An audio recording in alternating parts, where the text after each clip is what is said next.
Hello health champions, welcome to yet another exciting video about feeding and the fasted state.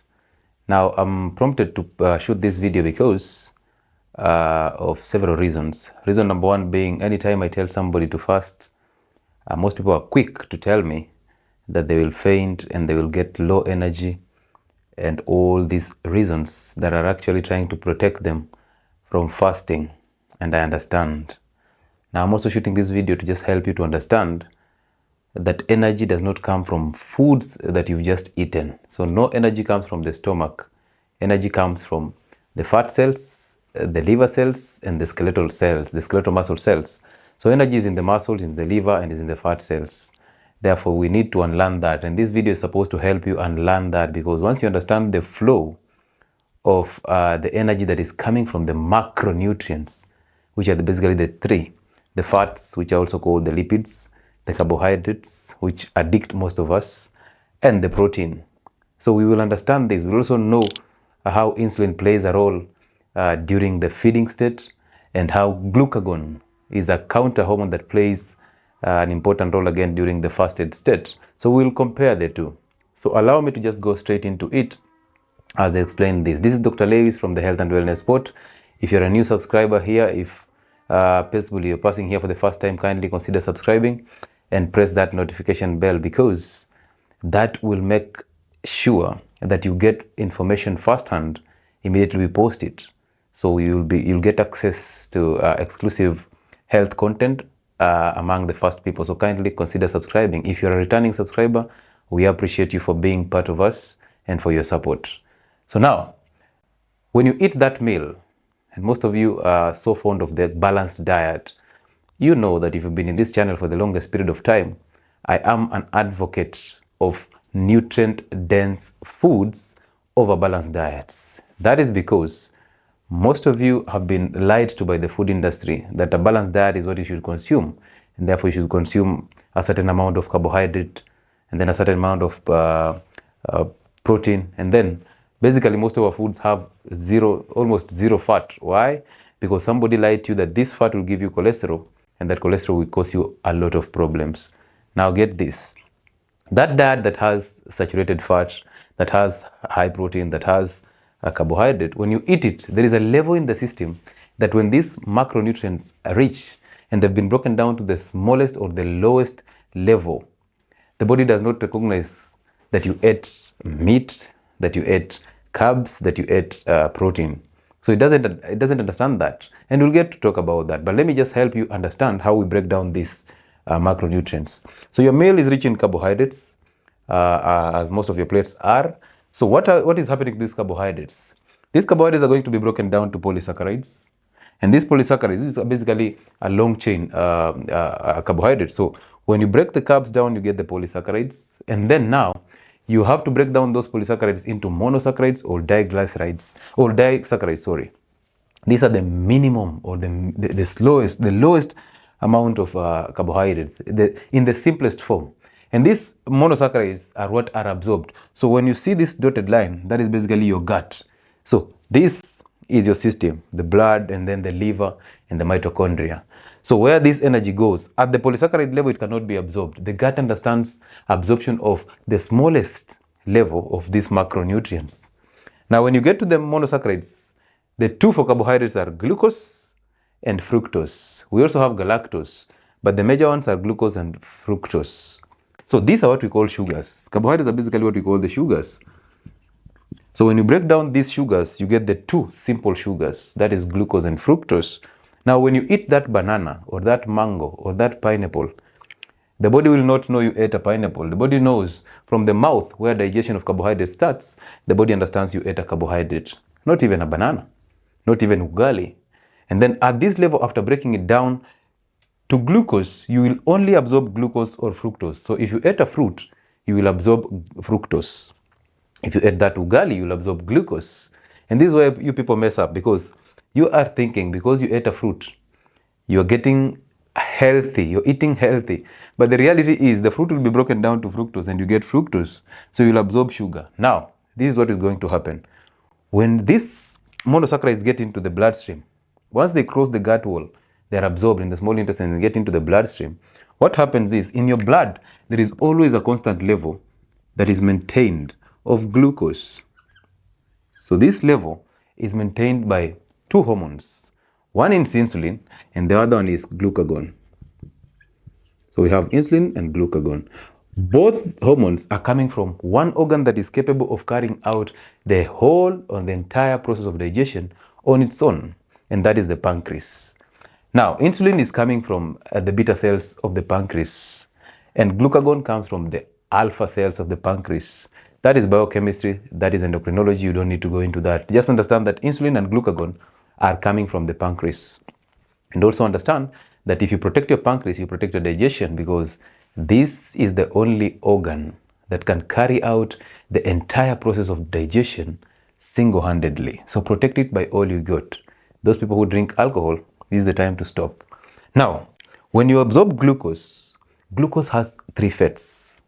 Fate number one, this glucose will be converted into energy. So definitely, when you take this glucose into, and by the way, just before I go to that, let me just continue with the fate of glucose. One is energy, so that you get your muscles, the skeletal muscles going, so you get activity going. Number two is excess of this glucose that is not being utilized by the muscles will be converted and stored in the liver into a temporary storage form of glucose, and that is what you call the glycogen. And then excess of that will be converted into fat and stored into the fat cells. Now understand this, that the body is very clever. The body is actually trying to store that fat so that one day when you starve, you will use this fat, because fat is hard to break down to get energy. But again, fat has the highest amount of energy. Okay?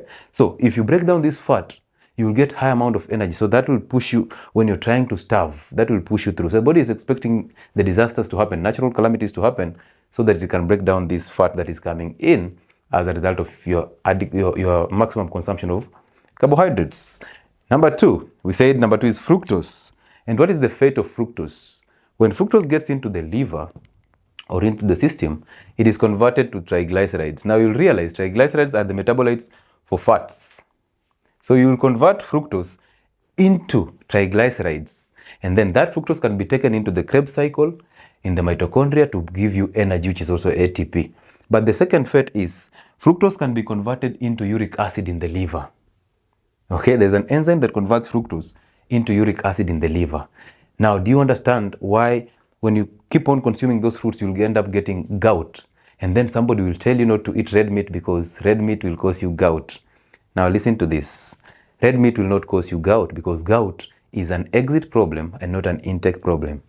Which means when you take that fruit or when you take that carbohydrate, you get the fructose or you get the glucose. This fructose causes a fatty liver because you convert it into triglycerides, which are fats, and the liver does not like storing these fats. So either the liver will pump these triglycerides into the system, and then triglyceride levels in the system start going up, and that's a problem to you.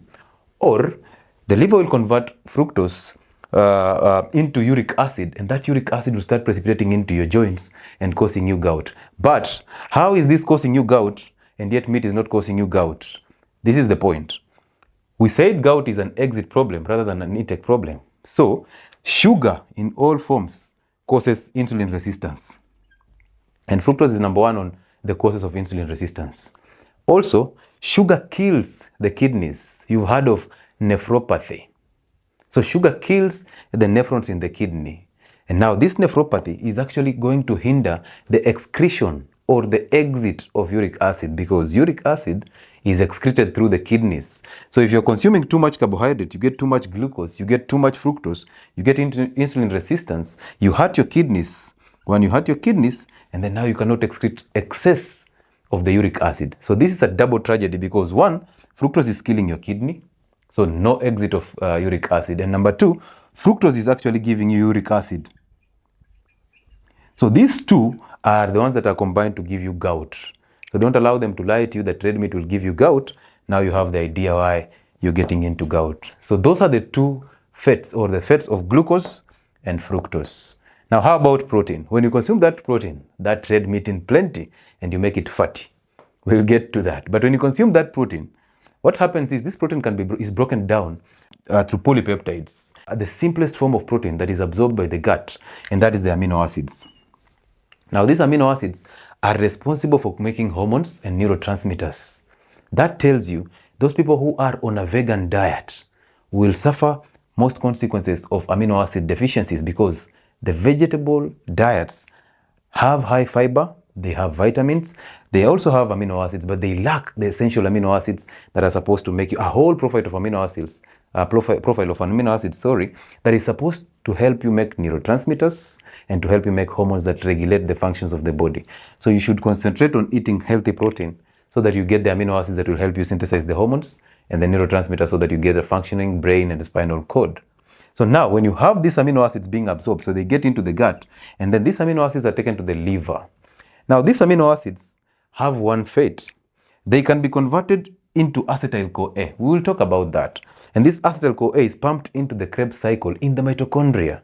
And then there are a series of actions that will happen in this Krebs cycle and that will give you ATP. So yes, protein can give you also ATP. Now this is for the people who are always saying that carbohydrates are the energy-giving foods. Now you understand that at this level, the body does not understand you ate carbohydrates. The body knows every macronutrient can be converted into ATP, which is the energy currency of the system. So unlearn. Good. Number 3, we have the fats or the lipids, famously known as the lipids. So lipids are actually converted to triglycerides. And then the triglycerides, these are dangerous, remember that, because when they start rising into your bloodstream, that is exactly what is causing you those problems, not the LDL. And learn this, because LDL is just a carrier of cholesterol. So it carries cholesterol from the liver to take it all the way to the inflamed sites, because you've been eating sugar, wheat products, and seed oils that are inflaming your system. Therefore, the liver sees need to fix that. So it packages cholesterol onto this LDL, because this is a vehicle, and then sends it to go and clear the inflammation in the system. And then when you have high inflammation, definitely you have a rising amount of the vehicles that are carrying cholesterol to go and fix your problem. So you start blaming LDL, and the system has made you to blame LDL and learn. Okay? So LDL and HDL are just carriers of cholesterol. So this takes cholesterol to the inflamed sites, and once it has fought the inflammation, you've healed, and then now excess of that cholesterol is carried back to the liver by HDL. So these are carriers of cholesterol. They are not types of cholesterol. Good. So you convert it into triglycerides, and then these triglycerides will be converted into glycerol, and this is the diglycerides and the monoglycerides, the lowest part. So you will not absorb triglycerides, you absorb glycerol and free fatty acids. So that is the fate of lipids, free fatty acids and glycerol. Now also remember, at this level, when you're taking these two, there is something that follows them, because there's something that dissolves in this fat. And remember, this is not seed oils or vegetable oils. This is saturated fats. This is what we're talking about, because when I talk about fats, most of you will think this is your favorite cooking oil. This is not. These are the fats that, this is the ghee, the tallow, the butter, the coconut oil and stuff.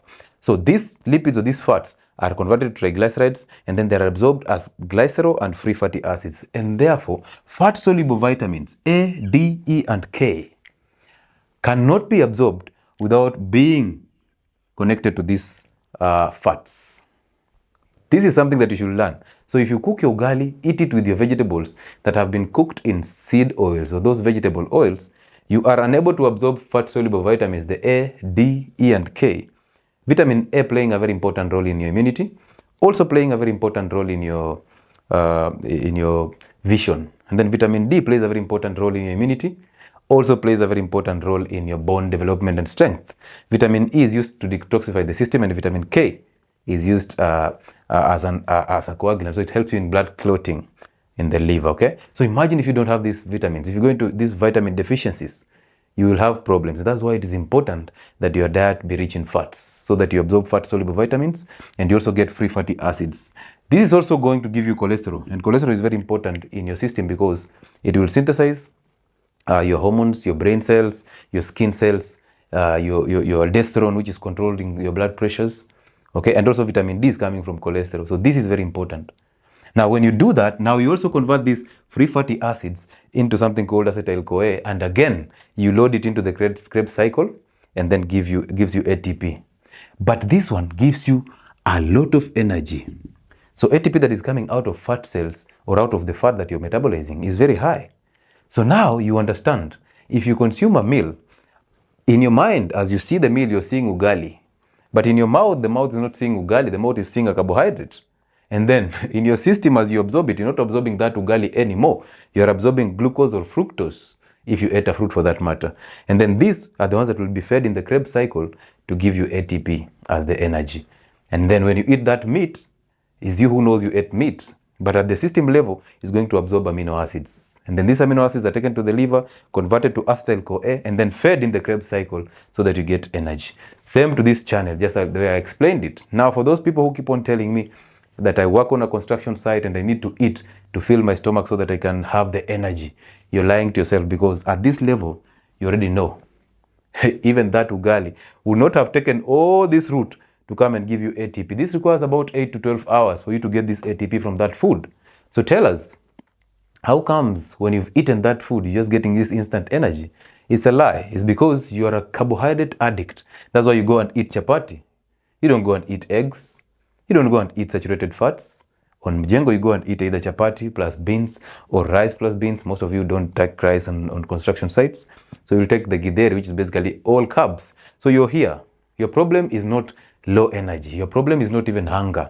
Your problem is carbohydrates addiction. You are still carbohydrate dependent. So you only understand burning carbohydrates to give you glucose, which is a quick fix. Remember, out of these channels, the three, this is the easiest channel for the body, because once you get this glucose, you can absorb it so fast and you get a false energy. I could put the energy in quotes, because you get a dopamine hit. Once you get the glucose, you get a dopamine hit, and then that dopamine hit makes you feel good and you think you're energetic. It's a lie. Now, this glucose will give you insulin. So it will rise in the blood levels, and then insulin will start going up so that it brings this glucose down. That is where the problems will start, because as you raise this insulin all the time, you'll get into insulin resistance, and that is the source of metabolic syndrome. As you work on that construction site, consider eating healthy. Also, those people who go to the gym, and then after the gym, they want to eat a lot of food. You know that guy. So they want to eat a lot of food so that they get to replenish the energy that they've just burned.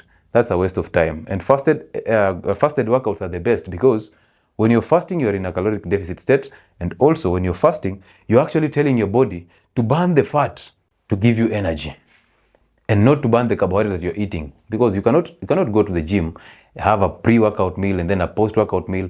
You're actually loading your system with calories, and that is not okay. So allow me to draw another diagram that will explain to you the feeding state and the fasted state, the glucagon state versus the insulin state. So once that happens, you will have a holistic approach of diets, and you can easily explain to somebody what to do and when to do it. This is a pancreas. Don't mind my drawing though. This is a pancreas. This is an organ that is responsible for digestion, and actually it can carry out the entire process of digestion on its own, because it produces the lipases, which break down fat. It produces the proteases that break down protein. It also produces the amylases that break down carbohydrates. So this enzyme, this organ alone, is capable of doing the entire digestive system job single-handedly. So protect this organ by all means. Now, this pancreas produces two endocrine hormones. One is the glucagon and one is the insulin. Now, these two are totally on the opposite sides.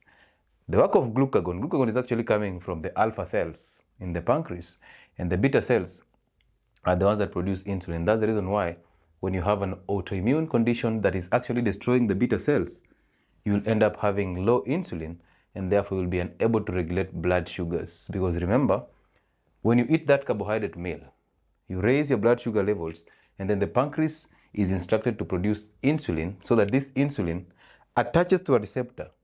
So this is a receptor for insulin, and this is the insulin. So the insulin attaches to the receptor, and then when it attaches to the receptor, it opens up the gates of the cells, the fat cells, the liver cells, and also the skeletal muscle cells. So once it does that, this blood glucose now is pumped into these cells for either storage or utilization. So insulin is a key that opens up the cells that will actually store glucose. So that is why it is called an anabolic hormone. We will talk about that also. And the glucagon does the opposite. When you have low glucose in the system, the pancreas will now produce glucagon, and the glucagon will instruct the liver to break down glycogen, the temporary storage of glucose, to give you glucose, and then it maintains that level. So these two hormones are the ones that maintain or regulate blood sugars. Therefore, your pancreas is very important because those people who have diabetes either have a problem with the pancreas or have a problem with the receptors that are actually supposed to take in this insulin. Remember also, drugs that treat diabetes symptoms, for example, the gliptins, the one that end with gliptins, like sitagliptin, they actually destroy this pancreas. So you can imagine, you're using a drug for diabetes that will actually destroy the pancreas, which is an organ that is supposed to help you maintain blood sugars or regulate blood sugars. So what are we doing? Is zero work. We will also talk about the side effects of insulin. Now, glucagon comes in the fasted state, and insulin comes in the feeding state. So anytime you eat, anytime you snack, you raise your insulin levels. Anytime you fast, you raise your glucagon levels. Now, this is what is happening.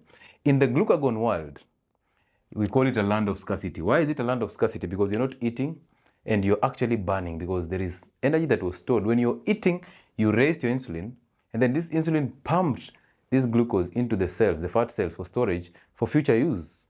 So now, insulin is the land of abundance because it is storing. And now glucagon comes in and is a land of scarcity because whatever was stored as fat is being burnt back to give you energy, because if you don't do that, you will starve yourself to death, okay? So this is actually coming in as a homeostatic movement. And then in the glucagon state, we call it a fasted state. So that is the opposite to the insulin side, which is the feeding state. So anytime you feed, you are raising your insulin. Remember, for you to lead a healthy life, you need to bring your insulin low. And once you bring insulin low, glucagon goes up. Number 3, this glucagon will help you burn fat. So this is the hormone that will be responsible for you losing weight. But insulin is a storage hormone. That's why you add weight. That's why side effects of insulin therapy is weight gain. Why? Because insulin just pumps glucose from blood into the cells and you start growing fat. So your fat cells start to accumulate this fat, they start to bulge, and then your belly just starts to grow big and you start adding weight. So that's why we need to regulate insulin, because anytime you lower insulin, you will burn fat because glucagon goes up. Okay, so that's what you should consider when you're trying to lose weight. This is what you should be focusing on. So fasting is very important for your recovery from diabetes and also for your weight loss journey. So this is exactly what fasting does to you. And then this one is a catabolic. When you say catabolic hormone, we mean kata. From the word catabolic, Swahili speaking people understand kata is just breaking down. So it breaks down things, but insulin is an anabolic hormone. So it builds things. For example, if you have proteins being broken down to amino acids, the small amino acids, that is catabolism. So that is glucagon at work. But when you have amino acids being built back into protein, that is anabolism. We are building from smaller molecules to bigger ones. So that is anabolism. And that's the work of insulin. That's why you grow big. That's why people or men who have high insulin levels end up building the prostate cells, and they end up having enlarged prostates. And then you're told that is high testosterone. That is a lie. That is basically high insulin and also high estrogen. That's a story for another day. So now, if you've understood that, those two, you now know that this one is a destroyer, destroys things. But this one is a builder, builds things, builds molecules, builds your weight. So you should avoid insulin or lower insulin to very low levels so that you can easily burn fat, because that is exactly what we want to do here. Now, on one side, insulin exists on its own.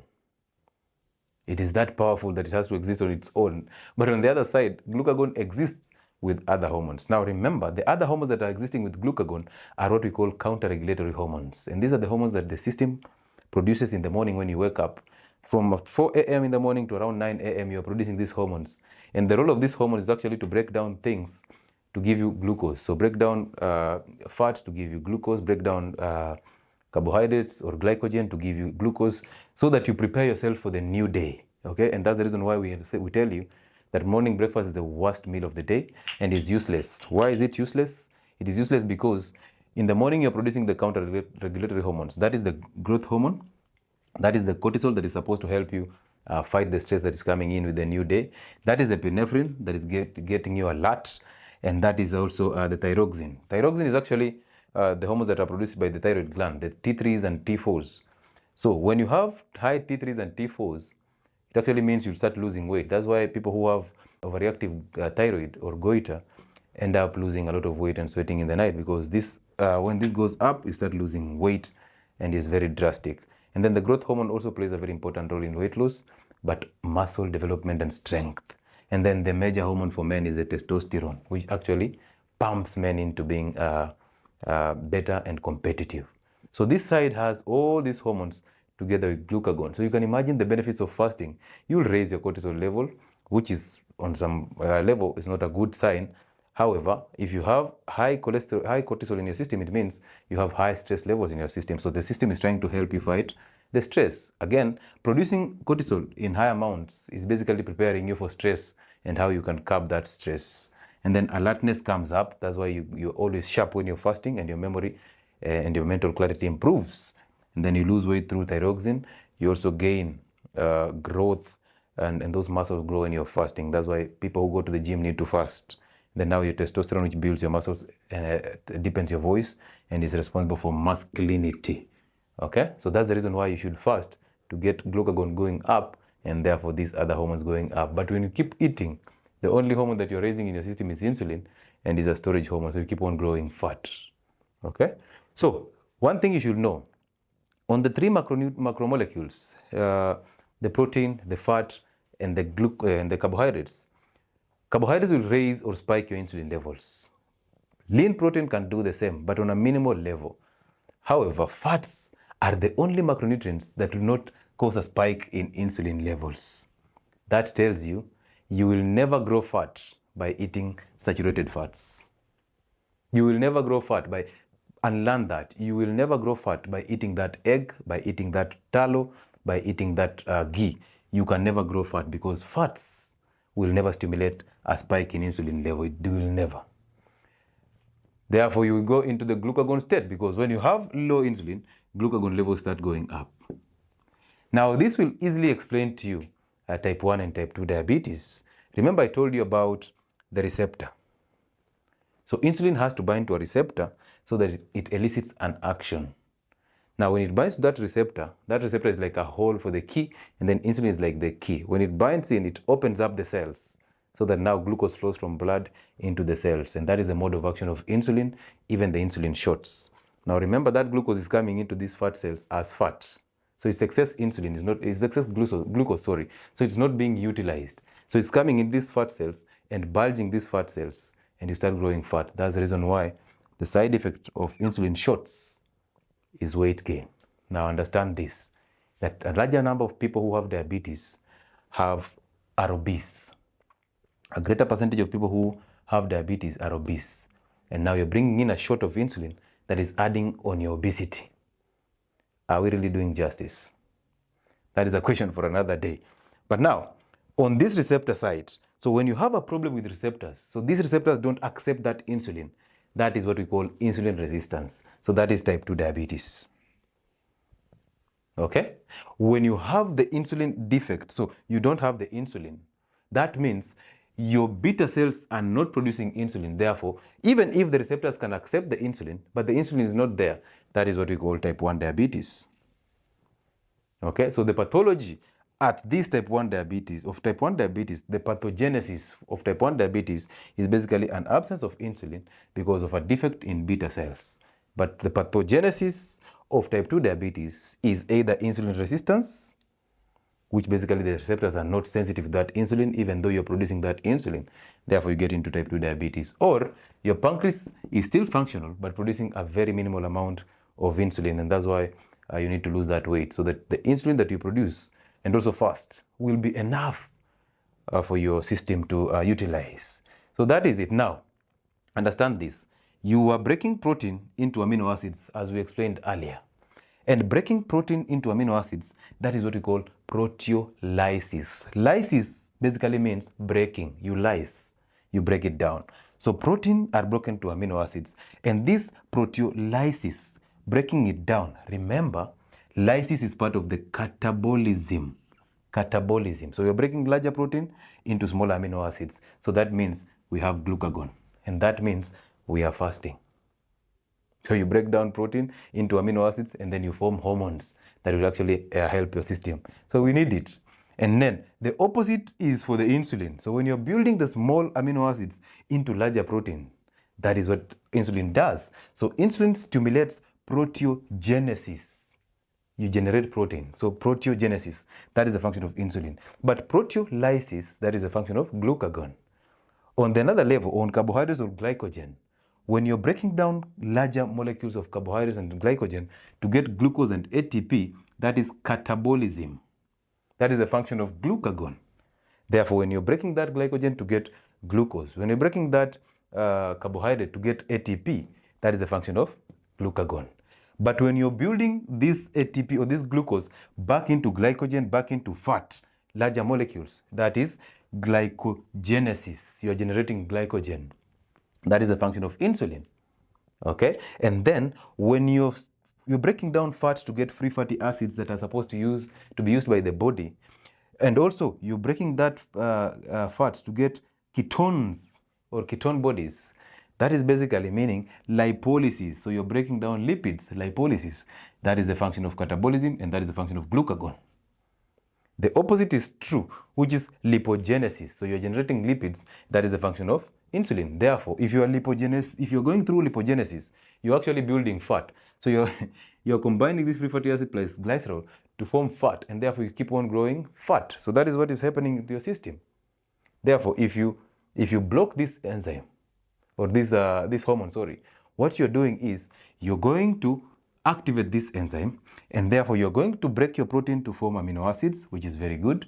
You're going to also break the carbohydrate to give you glucose, which is very good, so that you can clear the stores. You're also going to break down fat to free fatty acids or ketones. Now, there is a confusion that comes in here, that when you're burning fat to get ketone bodies, you will get into ketoacidosis. You will realize those people who get into ketoacidosis are actually diabetic, which basically means this. When you don't have insulin, you are building free fatty acids to fats. But when you have glucagon, you're burning fats to free fatty acids and also ketones. So which means this, for diabetic patients, is a problem. How? And specifically those people who have type 1 diabetes who don't actually have insulin. So when they have low insulin, they have high glucagon. But remember, these people are still consuming carbohydrates. Therefore, they're still getting glucose. So their blood glucose keeps on going up, and it cannot be regulated because there's no insulin to pump that glucose into these cells for activity or for storage. So their blood glucose is going up. And now they are still having high glucagon because insulin is low. Now they start producing the counter-regulatory hormones that will start burning this fat to give you ketone bodies. Now, ketone bodies are highly acidic, and therefore they will lower the pH of blood. That means that will be a harmful condition. This is actually, DKA is actually an emergency condition, and it has to be managed by an injection of insulin. But now, that cannot be confused with ketosis or ketogenesis. DKA is actually two energy sources. You have high glucose in your system. You're not utilizing it because you don't have insulin. But you have high glucagon and high counter-regulatory hormones, which are basically burning down fat to give you ketone bodies. So now that is a dangerous condition for you. But ketosis or ketogenesis is what happens when we are fasting on prolonged basis, the 48-hour fast, the 72-hour fast. This is what is happening. You are going to lower your glucose in your system, so you don't have any glucose in your system because it has been utilized, it has been burnt. Glycogen in the liver after 24 hours of fasting has been burnt to get glucose, and then that glucose has been used to sustain your system since you're not eating. And then the glucose is going down, and since glucose is going down, your insulin levels are also going down. Once your insulin is going down, now you have high glucagon and counter-regulatory hormones because this is a survival mechanism. So the body shifts to this direction for you to burn now fats in the fat cells, energy in the fats to give you ketone bodies, which are basically the healthy energy sources of your system. So these are alternative sources of energy. They are not going to cause you DKA because you don't have high glucose in your system. Okay, they are alternative sources. So it's a normal physiology. The body has no glucose, so therefore it turns to breaking down fat to give you ketone bodies that are utilized by the brain and by your system to just detoxify and also clear inflammation. This is the same thing that is happening during autophagy. Now you don't have these ketone bodies. Now the body turns to the dead organelles in the cell to start burning them to give you energy. Okay, so we cannot say that that energy is coming from the dead protein is actually a problem, because it's an alternative energy after you've exhausted the actual energies of your system. Now, most of you are carbohydrate dependent. So you eat so much carbohydrate and your system has adapted to burning quick glucose to give you energy. Okay, so now you are always with high insulin levels. That's the reason why you sit in a hotel and the meal is late and you start getting mad or sick because you can't. That's why when you fast, you're getting so annoyed, you're getting so emotional, because insulin is always high and it's sending you into cravings. So you are still at carbohydrates dependent. You are a carb dependent person. But those people who have been fasting for the longest period of time and understand this and have been consuming healthy keto diets are at this level, which is basically what we call the fat adapted. Now, most of you should get into this level. When you get to fat adapted, this means your body is already understanding of how to convert fats into ketones and utilize these ketones as healthy energy sources for you. But until you get to this level, you will always be here. And when you're here, it is hard for you to burn fat. You will always get this confusion, these migraines, and these headaches every time you're trying to fast, because the body is actually resisting that transition stage from carbohydrate dependent to fat adapted. So when you get these symptoms, like the one I explained, the ketotic flu, don't give up, because it's the transitioning stage from this to this, and your body will adapt. Once it adapts, now even if you eat that carbohydrate, the body will not depend on it for energy as such. The body will still be able to burn fat to give you ketone bodies which can be utilized. Therefore, unlearn that DKA is not the same as ketosis. So if your doctor tells you that if you fast, you will end up into acidosis, that is a lie. Okay? When you fast, you get into ketogenesis or ketosis, which will give you ketone bodies that are healthy energy sources of the body. But when you continue consuming that carbohydrate and you're here, and then you don't have insulin production, so your glucose is going up, but the body still thinks you're starving. Now the body turns to the fat by increasing glucagon and the counter-regulatory hormones to now burn fat to give you ketone bodies plus the glucose. And these ketone bodies are highly acidic. So they are not now alternative sources of energy. They're actually the second source of energy. So they bring you a lot of problems. So now, this is an entire breakdown of the macro molecules or the macronutrients that you consume, being protein, carbohydrate, and essential fats. Therefore, continue eating healthy and continue subscribing to our channel. If at all you like this video, you enjoyed this video, like it and share it wide so that it can reach a lot of people, so that we can also grow together. We appreciate it.